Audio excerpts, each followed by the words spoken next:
किसी ने कभी बोला है आपसे भाई तेरा हेयर लाइन पीछे जा रहा है, और ये एक सिंपल लाइन आपके दिमाग में इको करती है। सच बोलूं, हम मर्दों के लिए हेयर सिर्फ हेयर नहीं होते, वो कॉन्फिडेंस होते हैं। और जब वो झड़ने लगते हैं तो लगता है जैसे जिंदगी के ऊपर पाउस लग गया हो। और शॉकिंग बात, 70% मर्द अपने बुढ़ापे तक गंजे हो जाते हैं। 70%। मतलब अगर 10 लोग एक फोटो में खड़े हैं तो 7 का चमन फ्यूचर में दिखने लग जाएगा। बट क्वेश्चन ये नहीं है कि गंजे क्यों होते हैं, क्वेश्चन ये है क्या इसे रोका जा सकता है, क्या हम अपनी जवानी के बाल बचा सकते हैं। तो चलो समझते हैं स्टोरी के रूट्स, लिटरली हेयर्स झड़ते क्यों हैं। देखो, जब तुम ग्रो करते हो ना, तुम्हारी बॉडी एक पावरफुल हार्मोन बनाती है, टेस्टोस्टेरोन। ये मर्दों का सीक्रेट सुपर पावर है। ये हमारी वॉइस को डीप बनाता है, मसल्स को स्ट्रॉन्ग करता है, बोन्स को हार्ड और एटीट्यूड को थोड़ा अल्फा बनाता है। लेकिन हर सुपर हीरो का एक विलन होता है, और टेस्टोस्टेरोन का विलन है डीएसटी, डिहाइड्रो टेस्टोस्टेरोन।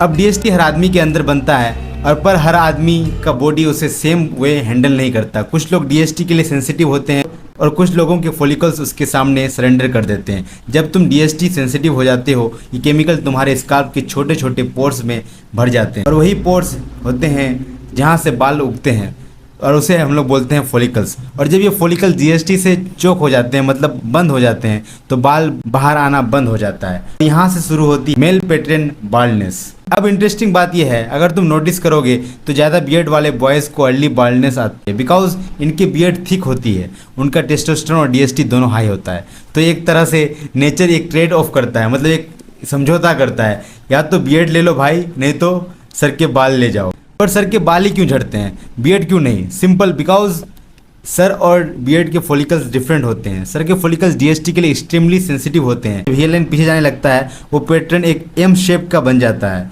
इसे हम कहते हैं नॉरवुड स्केल। भाई इसको ठीक कैसे करें? देखिए, हम हैं बहुत सारे रिलेटिव्स ने, मतलब बहुत सारे रिलेटिव्स को मैंने देखा है मिनोक्सिडिल यूज़ करते हैं, वो बहुत हेल्प करता है।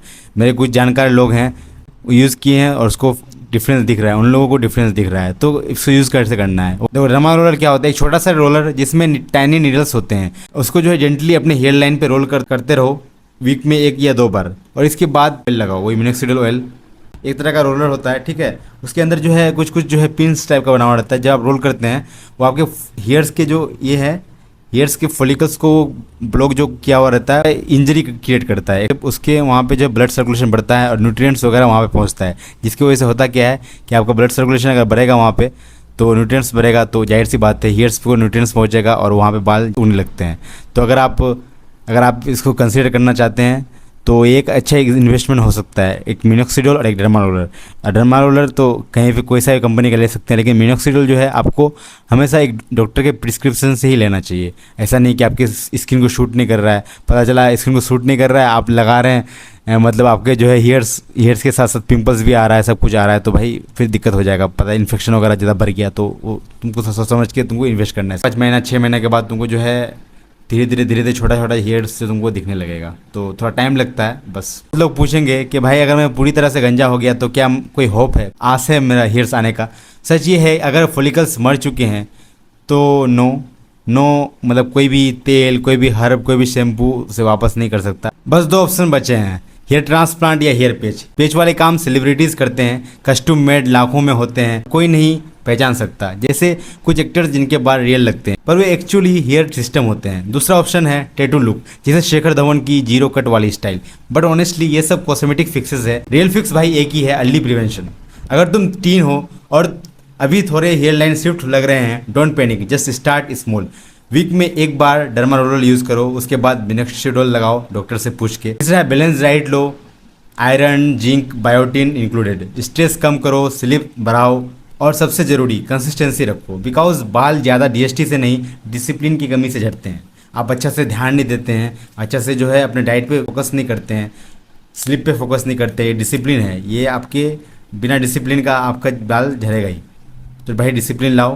क्या गंजे होने से क्या लाइफ ख़त्म हो जाती है? नहीं भाई, बस एक चीज़ बदलती है, वो है तुम्हारा कॉन्फिडेंस। लेकिन वो वापस लाया जा सकता है हेयर से नहीं, अपने सोच से। आखिर में लोग तुम्हारे लाइन को याद नहीं रखते, वो याद रखते हैं कि तुम किस तरह बात करते हो, किस तरह लोगों से डील करते हो, किस तरह जो है अपना आपको एक्सप्रेस करते हो, तुम्हारा कॉन्फिडेंस लेवल किस हिसाब का है, लोगों के साथ अच्छा से कॉन्फिडेंटली बात कर पा रहे हो कि नहीं पा रहे हो, या फिर लोगों को जो है अपने बारे में तुम एक्सप्रेस कर पा रहे हो कि नहीं पा रहे हो। और सबसे इम्पोर्टेंट है कि तुम पैसा कितना कमा रहे हो। भाई पैसा रहेगा तुम टकला भी रहोगे तब भी इज्जत मिल जाएगा। तो पैसे कमाने पे ध्यान दो, ठीक है। ये सब फालतू की चीज़ें हैं, मेरा काम था बताना।